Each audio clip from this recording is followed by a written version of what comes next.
इनका ज्योग्राफी का जिसका नाम है physical feature of India. Most requested video है, बहुत सारे बच्चों ने बोला सर इस चैप्टर पे वीडियो बनाओ, समझने में दिक्कत आ रही है चैप्टर, सो डोंट वरी यार, इतनी इजी लैंग्वेज में समझाऊंगा कि आप चाह कर भी ये चैप्टर नहीं भूल पाओगे, ठीक है। और बहुत सारे चैप्टर की वीडियो मैं पहले अपलोड कर चुका हूँ, लिंक आपको नीचे डिस्क्रिप्शन में मिल जाएगा, ठीक है जी।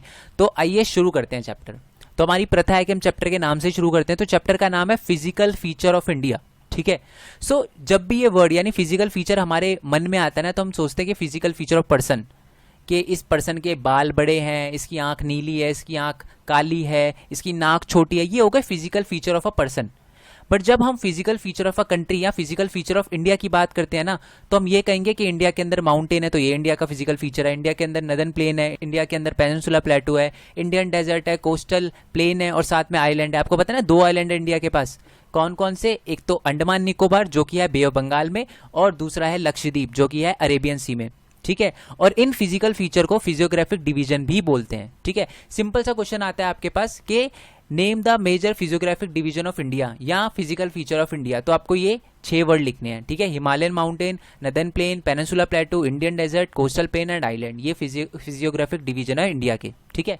India is a vast country with varied land form. The physical feature of India can be grouped under the following physiographic division. वो ये इंडिया बहुत बड़ा है और यहाँ पर अलग अलग टाइप की लैंड पाई जाती है, जैसे कि हिमालय में उबड़ खाबड़ जमीन पाई जाती है, प्लेन में सपाट जमीन पाई जाती है, ठीक है। और हमारे पेनिनसुला प्लेटो में प्लेटो वाला एरिया पाया जाता है। तो लैंड के हिसाब से ही फिजियोग्राफिक डिवीजन को बांटा गया और ये मेजर फिजियोग्राफिक डिवीजन है इंडिया के, ठीक है। सबसे पहले तो हम ये देख लेते हैं कि ये फिजियोग्राफिक डिवीजन कहाँ कहाँ पर है। मतलब ये जो हिमालयन माउंटेन है ये इंडिया के किस तरफ पड़ते हैं, नदन प्लेन किस तरफ पड़ता है, ये कोस्टल लाइन और ये आइलैंड किस तरफ पड़ते हैं, ठीक है जी। तो ये है हमारे मेजर फिजियोग्राफिक डिवीजन की लोकेशंस, ठीक है। सबसे पहले बात करते हैं हिमालयन माउंटेन की, ठीक है। सो ये हिमालयन माउंटेन है। मैं बीच बीच में ना आपको क्वेश्चन भी बता रहा हूँ, जैसे कि मेजर फिजियोग्राफिक डिवीजन से रिलेटेड आपको क्वेश्चन आता है तो आपसे पूछेंगे कि name the major physiographic division, तो आपको ये लिखने हैं, ठीक है। तो मैं क्वेश्चन भी बताते जा रहा हूँ जिससे आपके सारे डाउट क्लियर हो जाए। तो हिमालयन माउंटेन की बात करते हैं, तो ये रहे जी हिमालयन माउंटेन, ठीक है, पर्पल कलर में दिख रहा होगा आपको। फिर आते हैं नदन प्लेन्स पे, तो ये है नदन प्लेन, ये ग्रीन कलर के, और ये ग्रीन कलर में इसलिए दिखा रखा है क्योंकि नदन प्लेन पे ना सबसे ज्यादा उपजाऊ, सबसे ज्यादा फर्टाइल सॉइल पाई जाती है जिसका नाम है एलुवियल सॉइल, ठीक है, याद रखना एलुवियल सॉइल पाई जाती है। और ये एलुवियल सॉइल आई कहाँ से है? ये हिमालयन रेंज है ना, जो भी इन पहाड़ से बहुत सारी नदियां गिरती है, और जब ये नदियां गिरती है ना तो अपने साथ बहुत सारे सेडिमेंट्स लेकर आती है, बहुत सारे ऐसे मिनरल्स लेकर आती है जो कि यहाँ पर जो मिट्टी है ना, क्योंकि गिरती तो नीचे की तरफ ही है रिवर, तो जब यहाँ पर गिरती है तो अपने साथ सेडिमेंट वगैरह लेकर आती है और यहाँ पर वो इकट्ठे हो जाते हैं और वो सेडिमेंट, वो मिनरल्स सॉइल को बहुत ज़्यादा फर्टाइल बना देते हैं, ठीक है। इसलिए यहाँ पर नदन प्लेन को ग्रीन कलर से दिखा रखा है। बात करें पेनिनसुला प्लेटो की, मैं आपको बताऊंगा प्लेटो क्या होता है। ये पेनिनसुला प्लेटो है, ठीक है। उसके बाद इंडियन डेजर्ट, आपको पता है इंडिया के अंदर एक ही ऐसा स्टेट है जहां पर डेजर्ट है, वो है राजस्थान, जहां पर है थार डेजर्ट। उसके बाद कोस्टल प्लेन। अब ये कोस्टल प्लेन क्या होता है? कोस्ट के पास वाला एरिया। आपको पता है कि इससे नीचे यहाँ पर सारा का सारा पानी पानी है और यहाँ भी पानी पानी है, तो ये कोस्टल प्लेन है हमारा, ठीक है। और कोस्टल प्लेन के बाद है हमारा द आइलैंड, और आपको पता है कि द आइलैंड, और आपको पता है कि इंडिया के अंदर 2 आइलैंड है। कौन कौन से? एक तो है हमारा अंडमान निकोबार और एक है आपका लक्षद्वीप। लक्षद्वीप है ये अरेबियन सी के अंदर, और ये हमारा जो अंडमान निकोबार है वो अपना बे ऑफ बंगाल के अंदर है, ठीक है जी। ये भी हमें क्लियर हो गया कि कौन कौन से फिजियोग्राफिक डिवीजन है और कहाँ कहाँ पर है, ये हमें अच्छे से क्लियर हो गया। अब क्वेश्चन हमारे माइंड में आता है और बुक के अंदर भी दे रखा है कि हाउ दे फॉर्म्ड, यानी हिमालय जो माउंटेन है ये बने कैसे, और यहीं पर क्यों बने, यहाँ क्यों नहीं बने हिमालयन माउंटेन, या यहाँ क्यों नहीं बने, ये हमारे दिमाग में आता है। पेनिनसुला प्लेटो कैसे बने, नदन प्लेन कैसे बने, इंडियन डेजर्ट कैसे बना, कोस्टल प्लेन कैसे बना, आइलैंड कैसे बने, ये है ना, ये क्वेश्चन हमारे माइंड में बार बार आता है, ठीक है। कि हिमालय ऊपर ही क्यों बना भैया, नीचे क्यों नहीं बना, ये सारे के सारे क्वेश्चन हमारे माइंड में आते हैं। तो जब साइंटिस्ट से पूछा जाता है ना कि ये कैसे हुआ, ये फिजियोग्राफिक डिवीजन कैसे बने, तो बोलते हैं, साइंटिस्ट बोलते हैं कि इसके पीछे 2 थ्योरी हो सकती है, ठीक है, क्योंकि कंफर्म तो उनको भी नहीं है, क्योंकि लाखों साल पहले बने तो जिंदा वो भी नहीं थे। तो वो बोलते हैं कि इसके पीछे 2 थ्योरी हो सकती है। पहली थ्योरी वो क्या बोलते हैं? पहली चीज वो ये बोलते हैं, ये देखो लिखा है कि फॉर्मेशन ऑफ इंडियन लैंडमास। पहली थ्योरी वो ये बोलते हैं कि इन फिजियोग्राफिक डिवीजन को, यानी इसको बनने में हजारों लाखों साल लगे हैं, ठीक है, बहुत ज्यादा जियोलॉजिकल पीरियड लगा इसको बनने में, और 3 प्रोसेस के कारण ये सारे के सारे फिजिकल फीचर जो आज हम देखते हैं वो बन पाए हैं। वो 3 प्रोसेस कौन सी है? वेदरिंग, इरोजन एंड डिपोजिशन, यानी इन 3 प्रोसेस की वजह से ये सारे के सारे रिलीफ फीचर या फिजिकल फीचर बने हैं, ठीक है जी। जैसे कि ये पिक्चर देख रहे हो, ये कैसे बना है? ये वेदरिंग के प्रोसेस से बना है। मैं बताऊंगा वेदरिंग वगैरह क्या होता है, इन सबकी डेफिनेशन आपको एग्जाम में आ सकती है और मैंने लिखी भी है। तो पहला साइंटिस्ट से पूछा गया, तो पहली थ्योरी साइंटिस्ट ने क्या बताई? उन्होंने ये बोला कि इन सारे लैंडफॉर्म को बनने में हजारों साल लगे हैं, ठीक है, डिफरेंट जियोलॉजिकल पीरियड लगा है, और 3 जियोलॉजिकल फॉर्मेशन की जो प्रोसेस है उसने बहुत मेन इंपॉर्टेंट रोल निभाया है इन फिजिकल फीचर को बनाने में। एक तो है वेदरिंग, एक इरोजन और एक डिपोजिशन, ठीक है जी। ये सारे के सारे इन्हीं 3 प्रोसेस से बने हैं। जैसे कि हम पहले बात करते हैं वेदरिंग की। अब वेदरिंग का मतलब क्या होता है? द ब्रेकिंग डाउन और disintegration of the substance such as rock and minerals by the physical and the chemical और बायोलॉजिकल प्रोसेस, यानी किसी भी चीज का, किसी भी रॉक का या मिनरल्स का टूटना, डिसइंटीग्रेट होना, यही कहलाता है वेदरिंग। अब देखो जी, ये पत्थर है, ये पत्थर मैंने तो तोड़ा नहीं, या आपने भी नहीं तोड़ा होगा, या किसी भी पर्सन ने पत्थर नहीं तोड़ा, ये पत्थर नेचुरली टूटा है, ठीक है, बाय फिजिकल, केमिकल और बायोलॉजिकल प्रोसेस से, तो इसी को कहते हैं वेदरिंग। तो साइंटिस्ट ये बोलते हैं, जब उनसे पूछा जाता है कि भैया मिट्टी कैसे बनी, तो ये कहते हैं कि बहुत बड़े बड़े पहाड़ थे, और जब वो पहाड़ ऐसे फिजिकल, बायोलॉजिकल और केमिकल प्रोसेस से छोटे छोटे टुकड़ों में टूट गए तब मिट्टी बनी, तो ये बोलते हैं। अब सेकंड है अपना इरोजन। अब ये इरोजन क्या होता है, ध्यान से देखो। अब ये जो साइंटिस्ट है उससे पूछा जाता है कि ये जो फिजिकल फीचर यहाँ पर खड़ा है, ये कि पानी के अंदर एक बहुत बड़ा सा पत्थर खड़ा होता है, वो कैसे खड़ा हो गया, तो साइंटिस्ट बोलते हैं ये हुआ इरोजन से। इरोजन का मतलब क्या है, the movement of the sediment और soil from one location to another by the mean of water, ice and wind. यानी ये साइंटिस्ट ये बोलते हैं कि ये सारे के सारे जो फिजिकल फीचर पानी के ऊपर खड़ा हो जाता है ना, ये हुआ है by the process of erosion. Erosion का मतलब क्या होता है, जब सॉइल या सेडिमेंट एक जगह से दूसरी जगह जाता है, ठीक है, by water, ice and wind, इसी को कहते हैं इरोजन। जैसे कि आप देख सकते हो, सबसे पहले तो यहाँ पर वीक रॉक थी, और फिर पानी की बहुत ज्यादा लहरें आती गई, इससे टकराती गई, थोड़ा सा छेद हुआ, फिर कुछ टाइम और लगा, और फिर ये एकदम खोखला सा हो गया, बिल्कुल ही खत्म सा हो गया, और फिर बिल्कुल अलग हो गया, ठीक है। और ये किसकी वजह से हुआ, पानी की वजह से, क्योंकि पानी की वेव बार बार इसे हिट करती थी, तो इसी को कहते हैं इरोजन। तो जब साइंटिस्ट से पूछा जाता है कि ये पानी के बीचों बीच इतना बड़ा पत्थर कैसे खड़ा हो गया, तो वो बोलते हैं ये हुआ by the process of erosion, ठीक है।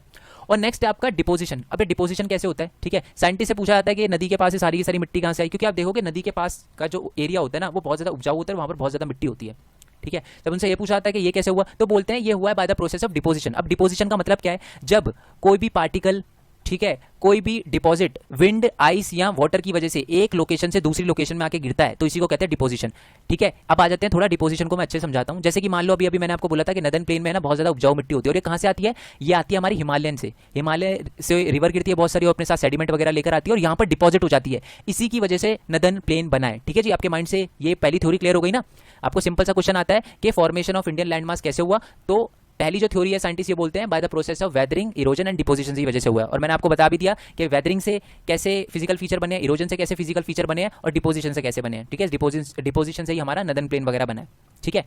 अब साइंटिस्ट से पूछा जाता है, चलो एक थ्योरी तो आपने बता दी, दूसरी थ्योरी भी बताओ, दूसरी थ्योरी कौन सी है, तो साइंटिस्ट बोलते हैं कि वो थ्योरी है थ्योरी ऑफ टेक्टोनिक प्लेट्स, जिसको थ्योरी ऑफ टेक्टोनिक्स भी बोलते हैं। अब ये होता क्या है, देखो हमारे साइंटिस्ट बोलते हैं हमारा पूरा का पूरा अर्थ है, अर्थ जो है, अर्थ की जो सबसे ऊपर वाली लेयर होती है ना, ये वाली जो लेयर होती है, इसको कहते हैं क्रस्ट, जो सबसे ऊपर होता है, और हमारे अर्थ के बिल्कुल नीचे ना मैग्मा, मेंटल लावा होता है, ठीक है। ये जो ज्वालामुखी से निकलता है ना, वोल्केनो वगैरह से लावा वगैरह होता है, लिक्विड फॉर्म में होता है ये लावा वगैरह। तो ये बोलते हैं कि हमारे अर्थ की जो सबसे ऊपर वाली लेयर है ना, उसको कहते हैं क्रस्ट, और हमारा जो अर्थ है वो अलग अलग लेयर में, अलग अलग प्लेट्स में बटा हुआ है, जिसी को कहते हैं टेक्टोनिक प्लेट्स। तो ये जो दिख रही है ये टेक्टोनिक प्लेट्स हैं, ठीक है। हमारे अर्थ के अंदर 7 मेजर टेक्टोनिक प्लेट्स हैं, ठीक है, और कुछ माइनर, जैसे ये अफ्रीकन प्लेट है, मेजर है, ठीक है, ये अंटार्कटिक प्लेट है, ये मेजर है, मेजर प्लेट है, ठीक है। तो हमारे साइंटिस्ट ये बोलते हैं कि जो अर्थ की क्रस्ट है वो अलग अलग प्लेट्स में बटी हुई है, 7 मेजर प्लेट्स है और कुछ माइनर प्लेट्स हैं, ठीक है। और हमारे अर्थ के नीचे क्या है, लावा है। अब ध्यान से सोचो यार, जब आप मान लो अज्यूम करो कि आप एक बोट पे खड़े हो और बोट के नीचे पानी पानी है, ऑब्वियसली बात है, तो आपकी बोट हिलती है ना। तो वैसे ही जब हमारे ऊपर हमारे अर्थ के क्रस्ट पे प्लेट्स हैं, और प्लेट्स के नीचे क्या है, मैग्मा है, लावा है, लिक्विड फॉर्म में, तो जब उस लिक्विड फॉर्म में कुछ चेंज आता है, जब उस मैग्मा में, ऑब्वियसली बात है, मैग्मा उबलता है, उकलता है, ठीक है, तो जब उसमें कुछ चेंज आता है कन्वेक्शनल करंट के कारण, तो उसकी वजह से हमारी जो क्रस्ट है वो भी हिलती है, जो हमारी प्लेट है वो भी हिलती है। और इन प्लेट के हिलने की वजह से ही बहुत सारे फिजिकल फीचर बने हैं। जो हिमालयन माउंटेन है वो भी इन मूवमेंट की वजह से बना है, इन प्लेट के हिलने की वजह से ही बना है, ठीक है। अब कैसे बना है वो मैं आपको बताता हूँ। सबसे पहले तो हम ये जान लेते हैं कि प्लेट मूव कैसे करती है, ठीक है, कैसे मूव करती है। प्लेट जो होती है वो, उनकी जो प्लेट की जो मूवमेंट होती है वो 3 टाइप से क्लासिफाई करी गई है। एक तो होती है कन्वर्जेंट बाउंड्री, दूसरा होती है डाइवर्जेंट बाउंड्री, और तीसरा होता है ट्रांसफॉर्म बाउंड्री। ये मैं बताऊंगा, पहले हम समझ लेते हैं कि ये बाउंड्री है क्या है। और मैंने देखो थोड़ी ओरिजिनल पिक्चर भी लगाई है जिससे आप अच्छे से समझ पाओ। वैसे मैं हैंड रिटन नोट्स बनाता हूँ, बट यार इस चैप्टर में मेरे को लगा कि मेरे को पिक्चर से अच्छे से क्लियर करना चाहिए, क्योंकि बच्चों के डाउट क्लियर हो जाएंगे। और यही नोट्स हैं आपके, ये जो लिखा हुआ है ना यही नोट्स हैं आपके, डोंट वरी, परेशान नहीं होना, यही नोट्स हैं आपके। चलो जी, तो हमें ये समझ आ गया कि हमारे अर्थ की जो क्रस्ट है, ठीक है, उसको वो अलग अलग प्लेट्स में बटी हुई है, 7 मेजर प्लेट्स है और कुछ माइनर प्लेट्स हैं, ठीक है। और हमारे अर्थ के नीचे है मैग्मा, लावा, और जब उस लावा में कन्वेक्शनल करंट के कारण जब चेंज आता है ना, तो हमारी प्लेट हिलती है। अब कैसे हिलती है, पहले तो है convergent boundary, when some plates toward each other form convergent boundary, it may be lead to either collide, crumble and one में स्लाइड अंडर ईच अदर। इसका मतलब क्या है, जब दो प्लेट्स, जैसे कि मान लो मैं आपको उसी पिक्चर पे दिखाता हूँ, ये पिक्चर दिख रही है आपको, ठीक है, इसमें देखो प्लेट्स हैं, जब ये वाली यानी अफ्रीकन प्लेट और ये ऑस्ट्रेलियन प्लेट जब आपस में एक दूसरे की डायरेक्शन में, यानी अफ्रीकन प्लेट क्या है इस तरफ आ रही है और ऑस्ट्रेलियन प्लेट इस तरफ आ रही है, तो दोनों की दोनों टकराएंगे ना, तो इसी को कहते हैं कन्वर्जेंट बाउंड्री। और इससे क्या होता है, इससे एक पहाड़ जैसा बन जाता है, ठीक है, पहाड़ जैसा बन जाता है। क्यों? क्योंकि एक प्लेट ऑब्वियसली बात है दोनों टकराएगी तो या तो उसके नीचे चली जाएगी या कोलाइड हो जाएगी। तो जब वो एक प्लेट दूसरे प्लेट के नीचे चली जाती है ना तो थोड़ा एरिया ऊपर सा उठ जाता है, तो इसी से माउंटेन बने। देखो दिख रहे हैं आपको, हमारे हिमालयन माउंटेन भी ऐसे ही बने। मैं बताऊंगा कैसे, कौन सी दो प्लेट टकराई जिसकी वजह से हमारा हिमालयन माउंटेन बना, ये मैं बताऊंगा आपको। पहले बस यही याद रखो कि जब दो प्लेट्स आपस में टकराती है तो इसको कहते हैं कन्वर्जेंट बाउंड्री, ठीक है। पहले तो ऐसे मूव करती है, ठीक है, कि एक दूसरे से टकरा जाती है प्लेट्स। अब दूसरे कैसे मूव करती है प्लेट्स, जो प्लेट है वो दूर दूर चली जाती है। ऑब्वियसली बात है, ध्यान से सुनो। जैसे कि ये आपको पिक्चर दिख रही है, मान लो ये अफ्रीकन प्लेट बिल्कुल जुड़ी हुई है ऑस्ट्रेलियन प्लेट से। जब ये एक दूसरे से दूर भागेगी तो बीच में क्या होगा, स्पेस छूट जाएगा। और हमारे अर्थ के नीचे क्या है, हमारे अर्थ के नीचे है लावा, तो वो लावा बाहर निकलता है। मैं आपको बता दूं, इसीलिए ये जो अर्थ की जो क्रस्ट होती है ना प्लेट के बिल्कुल इस बॉर्डर लाइन पे ज्यादातर वॉल्केनो होते हैं, ठीक है। ये देखो आपको पता होगा कि जापान के अंदर भी एक ज्वालामुखी है, ठीक है, उसके अंदर से इरप्शन यानी लावा पता है क्यों निकलता है, क्योंकि वो बिल्कुल प्लेट्स के बॉर्डर पे है। और जब उसके अंदर कुछ चेंज आता है, कुछ अर्थक्वेक आता है और वो दो प्लेट आपस में एक दूसरे से खिसकती है, दूर जाती है, तो उसके अंदर से लावा निकलता है, ठीक है। तो अब मैं आपको पिक्चर में दिखा देता हूँ। ये देखो जी, यहाँ तो लावा निकलता है, यहाँ ये बीच में स्पेस बन जाता है। ये देखो, देख रहे हो आप, ये जो प्लेट है ये वाली प्लेट इस तरफ भागी और ये वाली प्लेट इस तरफ भागी, तो इसकी वजह से बीच में एक रास्ता बन गया। और कभी कभार इस रास्ते में पानी वगैरह भर जाता है, तो ऐसी रिवर वैलीज वगैरह बनती है, ठीक है जी। ये देखो, ये आपको अच्छे समझ आ गया। तो हमको समझ आ गया कि कन्वर्जेंट बाउंड्री में दोनों की कन्वर्जेंट बाउंड्री में दो प्लेट आपस में साथ आती है और कोलाइड कर जाती है, जिसकी वजह से माउंटेन वगैरह बनते हैं। और ये रिवर वैलीज कैसे बनती है, जब दो प्लेट जो है आपस में दूर भागती है, ठीक है, डाइवर्जेंट, दोनों अपोजिट डायरेक्शन में जाती है। और तीसरा है ट्रांसफॉर्म बाउंड्री। ट्रांसफॉर्म बाउंड्री में क्या होता है, वो एक दूसरे के अपोजिट डायरेक्शन में जाती है। जैसे कि आप देख रहे हो, ये वाली जो प्लेट है ये इस तरफ जा रही है और ये वाली प्लेट है उस तरफ जा रही है। जैसे कि ये देखो, ये पिक्चर देखो, एक्चुअल पिक्चर है ये, ठीक है।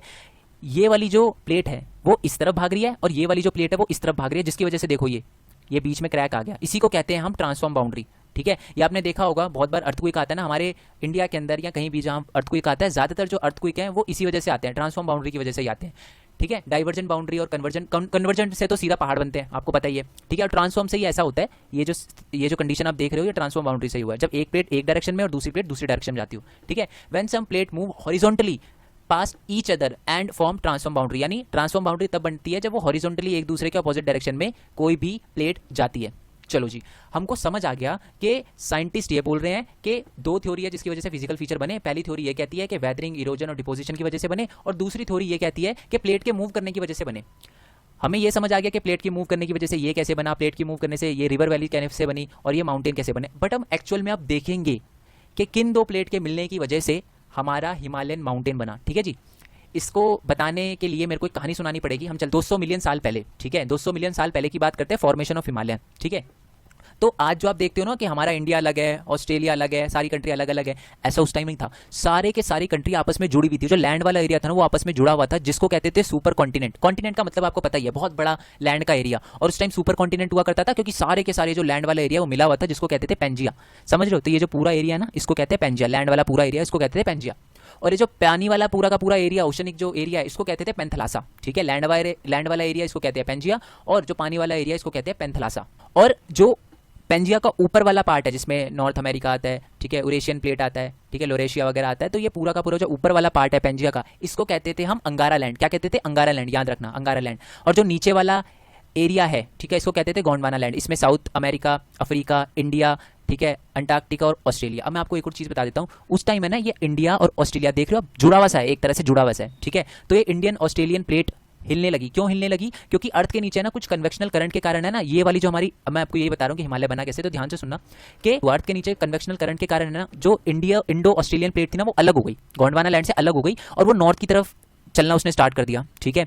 अब ये जब नॉर्थ की तरफ चल रही थी तो बीच में टेथिस सी भी था, याद रखना, टेथिस सी था। और ऑब्वियसली बात है, नॉर्थ की तरफ कौन सी प्लेट है? यूरेशियन प्लेट है। सो यूरेशियन प्लेट से जाकर वो टकरा गई, और इसी टकराने के कारण, जब मैंने आपको बताया था ना, जब दो प्लेट्स आपस में टकराती है तो फिर क्या होता है, तो फिर बनते हैं जी पहाड़, और इसी से हमारा हिमालयन माउंटेन बना है। और मैं माउंटेन कह रहा हूँ, इसका मतलब ये नहीं है कि ओनली एक ही माउंटेन बना, बहुत सारे माउंटेन बने। एक्चुअल में पूरे माउंटेन की रेंज बनी जिसे हिमालयन रेंज कहते हैं, ठीक है। एंड अगर आगे भी मैं हिमालयन माउंटेन वर्ड का यूज करूँ तो आप समझ जाना कि मैं पूरे के पूरे माउंटेन रेंज की बात कर रहा हूँ, पूरे के पूरे हिमालयन माउंटेन रेंज की बात कर रहा हूँ, ठीक है। ये देखो जी, ये हमारी इंडो ऑस्ट्रेलियन प्लेट है, वो टेथिस सी को पार करके इससे टकरा गई और तभी बना हमारा ये हिमालयन माउंटेन। सबसे ज़्यादा यंग माउंटेन है ये कहा जाता है, याद रखना। अब हम इसको थोड़ा सा थ्योरेटिकल में पढ़ लेते हैं, स्टोरी पढ़ लेते हैं इसकी, ठीक है, थ्योरी वाइज। तो देखो, the convectional current split the crust into the number of the pieces, यानी कन्वेक्शनल करंट की वजह से बहुत सारे पीसेस में कट गया ये हमारा गोंडवाना लैंड, और उसकी वजह से क्या हुआ, drift of the Indo Australian plates after being separated from the Gondwana land towards the north, यानी ये जो गोंडवाना लैंड से हमारी इंडो ऑस्ट्रेलियन प्लेट, इसका नाम है इस प्लेट का इंडो ऑस्ट्रेलियन प्लेट, अलग हो गई और वो नॉर्थ की तरफ खिसकना उसने स्टार्ट कर दिया। The northward drift result in the collision of the plate with the much larger Eurasian plate, so उसके बाद क्या हुआ, ये जाकर ऊपर टकरा, यूरेशियन प्लेट से जाकर टकरा गई, ठीक है। ड्यू टू द कोलिजन, और इसी कोलिजन के कारण sedimentary rock which were accumulated in the geosyncline is known as Tethys sea were folded to form the mountain system of the western Asia and Himalaya, उसकी वजह से टकरा गई और उसके बाद हिमालय बने। अब ये जो जियोसिंक्लाइन है ये क्या है मैं आपको बताता हूँ, ध्यान से देखो। सबसे पहले तो मैं आपको ये बता देता हूँ कि जियोसिंक्लाइन का मतलब क्या होता है। ये जो नीचे वाला एरिया होता है ना, जैसे देखो मेरे माउस को देखना, ऊपर की तरफ जा रहे हैं इसको कहते हैं एंटीक्लाइन, और जब नीचे की तरफ आते हैं इसको कहते हैं सिंक्लाइन, ठीक है। तो यही होता है जियोसिंक्लाइन, जब कोई जियोग्राफिकल एरिया नीचे की तरफ जाता है ना तो इसको कहते हैं जियोसिंक्लाइन, ठीक है। तो ये देखो नीचे की तरफ आ रहा है ना, ये नीचे की तरफ है, ठीक है। इसको कहेंगे हम एंटीक्लाइन और इसको कहेंगे सिंक्लाइन, तो ये जियोसिंक्लाइन है, नीचे की तरफ वाला एरिया है, ठीक है। इसके मुकाबले तो ये नीचे ही है हमारा टेथिस सी। अब हुआ क्या, जब इंडो ऑस्ट्रेलियन प्लेट मूव कर रही थी किसकी तरफ, यूरेशियन प्लेट की तरफ, तो ये बीच में टेथिस सी था, जैसे कि मैंने आपको दिखाया था टेथिस सी था, ठीक है। अब हुआ क्या, टेथिस सी के नीचे क्या थी, जमीन थी, ऑब्वियस सी बात है सी के नीचे तो जमीन होगी। तो जैसे जैसे पास आती गई ना वैसे वैसे ये जो नीचे की जमीन है ना वो थोड़ी ऊपर की तरफ उठती गई। ये आपको ऑब्वियस सी बात है, आपको बताइए। आप एक काम करना, एक कम्बल वगैरह लेना, उस पर एक तरफ हाथ रखना और दूसरी तरफ को उस हाथ की तरफ ले जाना, तो बीच में ऐसे पहाड़ जैसा बन जाएगा। तो ऐसे ही हुआ, ठीक है। टेथिस सी के नीचे से जो भी जमीन थी ना वो ऊपर की तरफ उसने उठना स्टार्ट कर दिया, और उसके बाद ये कोलाइड कर गई दोनों की दोनों, इंडो ऑस्ट्रेलियन प्लेट और ये हमारी यूरेशियन प्लेट, और जब ये दोनों कोलाइड कर गई तो उसकी वजह से बना यंग माउंटेन, ठीक है। और है ना एक बात समझने वाली है कि हमारा जो हिमालयन माउंटेन है उसके ऊपर जो जमीन है ना, ठीक है, उसके पहाड़ के ऊपर जो मिट्टी है वो मिट्टी वही मिट्टी है जो हमें समुद्र में मिलती है। समुद्र के जो बेड पे जो हमें मिट्टी मिलती है ना वो मिट्टी बिल्कुल हमारे हिमालयन माउंटेन से मिलती जुलती है। इसी वजह से बहुत सारे साइंटिस्ट बोलते हैं कि ये थ्योरी भी एकदम करेक्ट है, इसलिए हमारा हिमालय बना है, ठीक है जी। ये क्लियर हो गया, आई होप इसमें कोई भी दिक्कत ना आई हो आपको। तो टेथिस सी के फोल्ड होने की वजह से हमारे हिमालयन माउंटेन बने हैं, ठीक है। इसी वजह से जो हिमालयन माउंटेन की जो मिट्टी होती है, जो सॉइल होती है, वो हमारे ओशन के बेड से बहुत ज़्यादा मिलती जुलती है, ठीक है। ये हमें क्लियर हो गया। अब हमें बहुत अच्छे से क्लियर हो चुका है कि थ्योरी ऑफ टेक्टोनिक प्लेट की वजह से हमारे हिमालयन माउंटेन कैसे बना है, ये हमें क्लियर हो गया। बट अभी एक और चीज़ समझना बाकी है कि हमारा ये नदर्न प्लेन कैसे बना। अब ध्यान से सुनना, एक पिक्चर आपको मैं दिखा रहा हूँ एक, ठीक है, मैंने खुद अपने फ़ोन से खींची है, ठीक है। तो देखो ऑब्वियस ही बात है, ये हमारी यूरेशियन प्लेट हो गई, ये ई यानी यूरेशियन प्लेट हो गई, ये वाली हो गई हमारी इंडो ऑस्ट्रेलियन प्लेट। ये जो दोनों टकराई ना तो पहाड़ बन गया, पहाड़ तो बन गया, बड़े पहाड़ का ऑब्वियस ही बात है नीचे वाला एरिया ऐसे ढलान सा हो गया, है ना, नीचे एकदम से गड्ढा सा हो गया, थोड़ा एक डिप्रेशन सा क्रिएट हो गया, ठीक है। जैसे कि मैं इस पिक्चर में दिखाता हूँ, ये देखो ये माउंटेन है, दोनों की दोनों कोलाइड कर गई तो ये बीच में से गड्ढा सा बन गया, उसके बाद थोड़ा सा ऊपर सा उठा हुआ है। इसलिए आप देखोगे कि हिमालयन माउंटेन के बाद, हिमालयन रेंज के बाद है ना नीचे ये जो नदर्न प्लेन है थोड़ा झुका हुआ था पहले, और उसके बाद ये जो पेनिनसुला प्लेटो था वो थोड़ा सा उठा हुआ था, ठीक है। तो यही हुआ जब दोनों की दोनों प्लेट आपस में टकरा गई ना तो उसके कारण बीच में यानी नदर्न प्लेन में थोड़ा सा ऐसे गड्ढा सा एरिया बन गया। तो ऑब्वियस सी बात है, पहाड़ों से क्या गिरती है, पहाड़ों से गिरती है नदियाँ, ठीक है। तो नदियाँ अपने साथ क्या लेकर आती है, बहुत सारे सेडिमेंट वगैरह लेकर आती है, मिट्टी वगैरह लेकर आती है, और इस मिट्टी ने इस एरिया को भरना शुरू कर दिया, ठीक ना। ये बहुत ज्यादा फर्टाइल थी, इसी की वजह से नदर्न प्लेन सपाट स्ट्रेट प्लेन बन गया और यहाँ पर बहुत अच्छी खेती भी होती है, ठीक है। अब इसको एक बार रीड कर देते हैं। Due to the collision of the Eurasian plate and Indo Australian plate a large basin formed in the foothills of Himalaya. इसी की वजह से जो हिमालयन की यानी जब ये दोनों की दोनों प्लेट आपस में टकरा गई तो उसकी वजह से हिमालयन के फुट हिल पे यानी नीचे की तरफ क्या बन गया, एक बेसिन सा बन गया, लार्ज बेसिन सा बन गया। और due to the course of time this depression यानी कुछ टाइम में मतलब जैसे जैसे टाइम बीतता गया वैसे वैसे ये जो डिप्रेशन वाला एरिया था ये धीरे धीरे भरने लगा। किससे भरने लगा, gradually got filled with the deposition of sediment by the river flowing from the mountain in the north and the peninsular plateau in the south. यानी जब ये बहुत सारी रिवर हिमालय से गिरती थी और पेनिनसुला प्लेटो की तरफ जाती थी तो बीच में क्या पड़ता था, ये हमारा नदर्न प्लेन पड़ता था, तो यहाँ पर मिट्टी सारी की सारी इकट्ठा हो गई, ठीक है। और इसी से बना हमारा नदर्न प्लेन, ठीक है। मैंने आपको पहले ही बता दिया था कि हिमालयन से जो रिवर गिरती थी ना उसने इस लैंड को यानी नदर्न प्लेन को बहुत ज्यादा फर्टाइल बना दिया और उसको एलुवियल सॉइल से भर दिया। मतलब एलुवियल सॉइल वो होती है जहां पर बहुत ज्यादा अच्छी खेती होती है, ठीक है। आई होप ये पूरा का पूरा जो मैंने समझाया आपको क्लियर हो गया हो, ठीक है। अब ये चैप्टर खत्म नहीं हुआ, अभी हम इस चैप्टर में हिमालयन माउंटेन के बारे में पूरा का पूरा देखेंगे।